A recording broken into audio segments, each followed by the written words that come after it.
Bom, a gente falou aqui na abertura que a Igreja Católica está na encruzilhada, né, para falar de uma forma bem ecumênica, mas tem um artigo do Rodrigo Taniol na Folha de hoje explicando que não é bem a encruzilhada de direita e esquerda que a gente vê na política dos homens, né?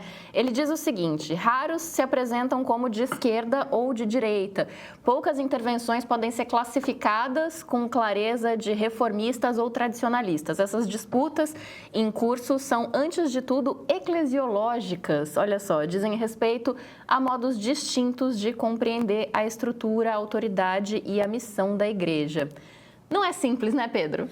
Não é nada simples, mas eu preciso chamar a atenção de você, Luísa. O que eu fiz? Porque você tomou a decisão de botar o conclave na thumb e o Isaac Dói está aqui reclamando com a gente, porque, veja só, está em curso o maior escândalo da história do Brasil. E o meio quer falar de conclave. Qual foi, Luísa? O que você está tentando esconder? Você está tentando proteger o Lula, não está? A minha missão é essa na vida, né? Enfim. Eu bem que desconfiava. A gente descobriu quem que protege o Lula aqui no meio, entendeu? Eu fui a responsável pela última eleição, você não está sabendo, não? Eu estou sabendo. Eu já desconfiava. Gente, devagar com andor. Eu acho... Marilis, vamos lá, de 1500 para cá. Será que já houve algum escândalo maior do que o atual? Nossa, gente. Depende de quando esse leitor nasceu. De repente, ele é muito jovem para achar que esse é o maior escândalo. Eu acho que desde que nós dois nascemos mais ou menos na mesma geração, Luísa é bem mais nova, mas como boa jornalista, acompanhou também... não ao vivo, mas pelo menos... Não mais nova assim. Não, mas a gente sabe que tem muitos escândalos e assim, eu acho até uma injustiça, porque o meio vem falando muito sobre a questão desse último escândalo, não necessariamente o maior, e hoje o assunto é o conclave. E eu acho que assim, é interessante a gente discutir isso, porque... Nos últimos anos, na última década, existia uma discussão, vinha acontecendo uma discussão da diminuição do interesse pela religião, principalmente pelas gerações mais novas, por N razões. Porque realmente tem interesses diversos, porque a internet também passou a ser um campo de experimentação, de busca de informação, que acabava fazendo com que esses jovens começassem a questionar muito o que era dito dentro de igrejas, dentro, enfim, de todas as religiões, né? Aquilo que era dado pelas religiões ou dentro de casa começou a ter um lugar onde pudesse ser questionado. E havia uma tendência de que os jovens começaram já, era uma tendência, os jovens começaram a se afastar muito da religião, mas parece que isso está mudando agora nos últimos anos. Eu acho que é importante a gente falar sobre isso. Então, acho que, como é o nome do nosso excelentíssimo espectador? Eu já recupero aqui. Isaac Dói. O Isaac está chamando a gente de passador de pano. Passando pano. Literalmente ele disse, peraí que eu vou buscar, gente. Me descobriram como comunista. Eu acho que para vocês que estão assistindo a gente, eu acho tudo bem vocês contestarem, acharem que é mais importante falar sobre um assunto, sobre outro, tá tudo certo. A gente é muito democrático aqui, inclusive o Pedro está lendo essas mensagens. Mas é importante entender... e, inclusive, reconhecer o espaço que a realização desse conclave continua tendo, porque há 12 anos, quando o Papa Francisco foi proclamado Papa, já foi uma grande comoção, pessoas que não são religiosas, pessoas que não são católicas, de diversas religiões, acabam acompanhando, porque, querendo ou não, a igreja... Todas as igrejas, elas têm um componente político. Ainda que tenha esse artigo do Toniel, que é bastante interessante, precisa ser olhado, sim, a religião tem várias questões políticas que andam de mãos dadas com o desdobramento da política em todos os países. Não à toa, muitos líderes religiosos têm sido eleitos, né? Então, no Congresso, tem a bancada lá como chama? A bancada evangélica, a bancada da Bíblia. Então, é importante a gente estar falando sobre isso. E, além de tudo, é interessante. É um momento histórico. Eu acho que é a notícia de hoje. Você abre, por exemplo, Folha de São Paulo, tá a Roma inteira tá com chamadas para a gente poder... Estou falando porque é o Jornal do País, mas, enfim... Todos os outros, o meio está trazendo sobre isso, vídeos sobre isso, para entender esse processo, o que acontece, como essa escolha é feita, quem são essas pessoas, o que está em jogo, o que significa a igreja eleger, por exemplo, um papa mais conservador. Então, assim, faz todo sentido a gente estar discutindo esse assunto aqui hoje. Caros espectadores, e venham com a gente. Depois vocês podem até reclamar, falar, não valeu a pena, vocês não falaram nada de interessante, mas nos dê uma oportunidade. E também, se você quiser saber sobre o INSS, a gente já fez vários programas, porque esse assunto já está rolando há 2 semanas, então... Acabando o Central aqui, fica com a gente até o final, tá? Não vai embora não, mas acabando o Central, você pode ir lá na nossa página no YouTube, no nosso canal, e procurar todos os cortes, eles estão todos lá e você consegue assistir também as análises sobre o escândalo do INSS que a gente já trouxe aqui. Só não dá para trazer todo dia, porque a gente cansa vocês também, né? E o INSS vai ser o tema do meu ponto de partida hoje, no final do dia. Então pronto, gente, tem para todo mundo, olha só. É claro que eu vou passar pano pro Lula, pro Lupe, pro Ciro, pra bancada do PDT. Eu vou dizer que são todos inocentes e que os velhinhos queriam dar dinheiro. É claro que eu vou dizer isso. O que mais eu poderia dizer? Vocês teriam outra coisa a falar que não isso? Eu fui correndo mandar mensagem para o meu pai e para minha mãe para saber como é que estava a aposentadoria deles, mas a deles não é federal, é aposentadoria estadual. Eu falei, mesmo assim, vão lá olhar para ver se não está tendo nenhum tipo de desconto. A minha avó teve. Teve? Então. Teve. A mãe e a tia do Gabriel, ele contou ontem, tiveram. Eu vi.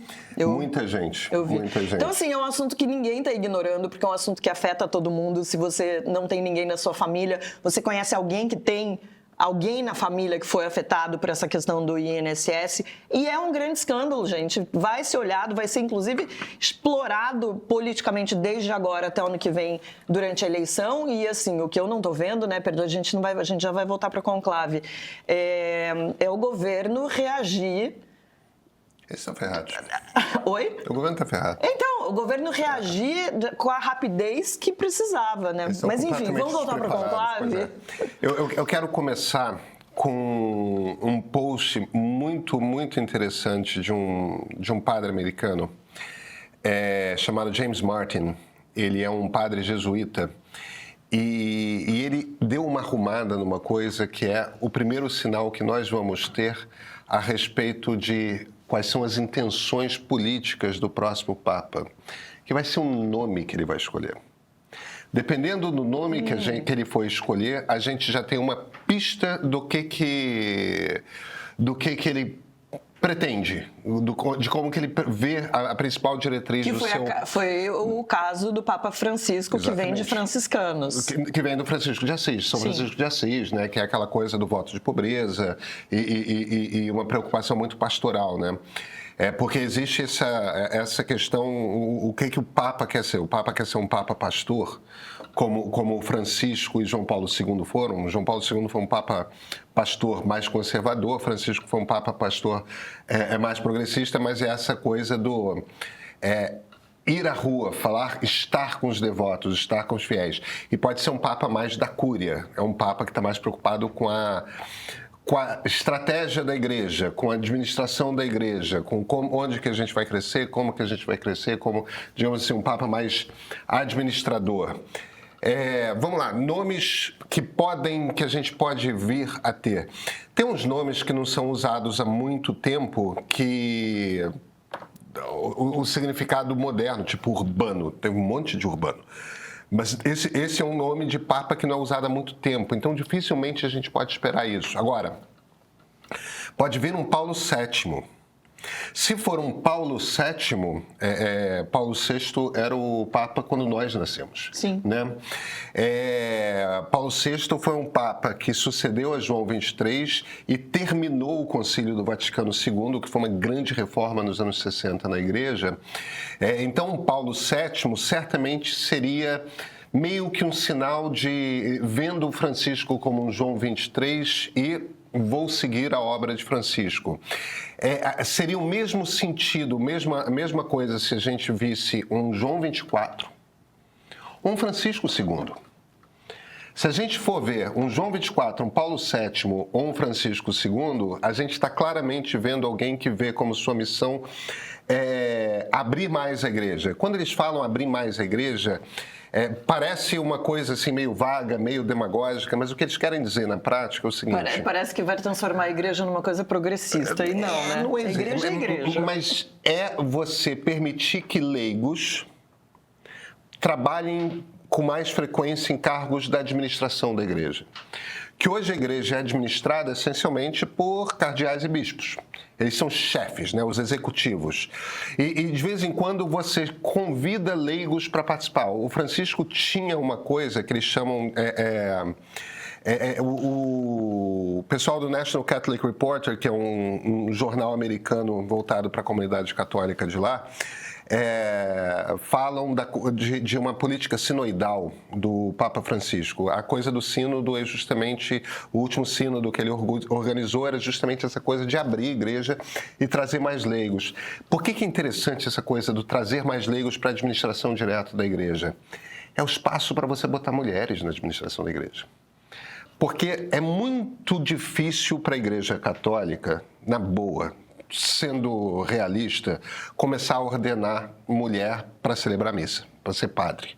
Entendeu? Que é o passo para você vir a ter mulheres dentro de um conclave em algumas décadas. Muito difícil isso acontecer. Mas existe esse atalho que se você traz mais leigos para a administração da igreja, para tomar decisões do dia a dia da Igreja Católica, não tem diferença se você trazendo homens e mulheres, porque não são pessoas ordenadas. Então, é uma maneira de fato e concretamente de você abrir a igreja, de você ter ideias de mulheres participando das tomadas de decisões e, portanto, a vivência, a experiência e tudo mais. Era nesse caminho que o Francisco estava indo. Se a gente vier a ter um João 24, um Paulo VII, um Francisco II, a gente certamente vai estar seguindo esse caminho. Agora, tem uma coisa, outros nomes aí que são Pio XIII. Posso só te interromper? Você falando isso, né, essa coisa de trazer mulheres para a administração da igreja e ter uma maior participação. Você falando, eu falei, gente, parece que está falando quase uma maquiagem, né? Você traz ali as mulheres, mas não necessariamente elas estão nos lugares mais importantes. Parece que está falando do governo aqui no Brasil, dos últimos governos. É só homem, homem, homem. Aí você bota umas mulheres ali, faz de conta que está tendo mais Deixa eu contestar você. Primeiro, Marilis, é claro que a gente está falando de uma instituição que é barbaramente conservadora. Então... É uma instituição de 2 mil anos. Não estou dizendo que não fosse bom você, de alguma forma, incluir mais mulheres dentro da igreja, mas, de certa forma, é uma maquiagem. Porque quem vai continuar tomando as decisões, mandando e nos postos realmente que são os postos de líderes da igreja são os homens. Mas eu entendo. É uma maneira de você ter a voz das mulheres, mas é claro que não é a mesma coisa. Não é a mesma coisa. Entendeu? Agora, veja, isto é ser progressista dentro da Igreja Católica, entendeu? Abrir esse espaço. Porque a alternativa, que é o ser conservador, é que porra mulher é essa? Eu acho que esse é um bom exemplo para as pessoas entenderem quando se faz projeções sobre a questão da igualdade de gênero no mundo, em todas as, instituições, instituição privada, governo, igreja, quando fazem essas projeções de que a gente só vai ter igualdade de gênero daqui a 80, 90, 100 anos. Porque é isso, é tudo muito devagar e quando você pega uma instituição como a Igreja Católica é muito mais devagar ainda. Mas fala, desculpa. Não, o Gabriel Floriano escreve pra gente exatamente sobre isso, dizendo curioso porque entre fiéis e leigos as mulheres são a maioria, mas não ocupam posição de poder, de tomada de decisão de fato. Tem uma série que eu assisti há um tempo atrás que eu nem achei muito boa não, chama Evil. Ela é ela é legalzinha, assim, mas não é uma série que eu recomende fortemente. E tem uma cena interessante que tem uma crítica sobre isso, que é um padre negro, e ele fica amigo de uma freira no convento onde ele mora. E ele acha aquela freira muito inteligente, e chega uma hora que ele pergunta pra ela: nossa, mas você tem tanta clareza, né, nos seus pensamentos, é tão inteligente, conhece tão bem a estrutura da igreja, né? Por que você tá aqui na cozinha? Ela responde: porque essa é a Santa Madre Igreja e eu sou uma mulher. Então, assim, isso resume muito bem a coisa, né? Mas ele fala aqui que realmente a maioria entre os fiéis, a maioria da população e nenhum poder dentro da igreja, né?